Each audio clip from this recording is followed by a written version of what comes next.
Penyelundupan 1,5 ton minuman keras jenis cap tikus menggunakan sebuah truk berhasil digagalkan oleh polisi. Rencananya miras ini akan diperjualbelikan di Kabupaten Bualemo, Gorontalo. Sebuah mobil bak terbuka yang memuat 1,5 ton minuman keras jenis cap tikus diamankan Satlantas Polres Gorontalo saat menggelar razia kendaraan di Jalan Trans Sulawesi, Kecamatan Pulubala, Kabupaten Gorontalo.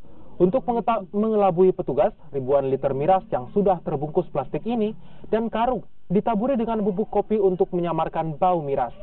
Dari pemeriksaan petugas, miras yang diselundupkan dari Minahasa, Sulawesi Utara ini dibawa oleh dua orang pemuda yang telah dibayar oleh pemilik miras. Rencananya, miras ini akan diperjualbelikan di wilayah Kecamatan Paguyaman, Kabupaten Bualemo, Gorontalo. Sekaligus supir itu akan disebarluaskan atau akan didistribusikan di daerah Paguyaman.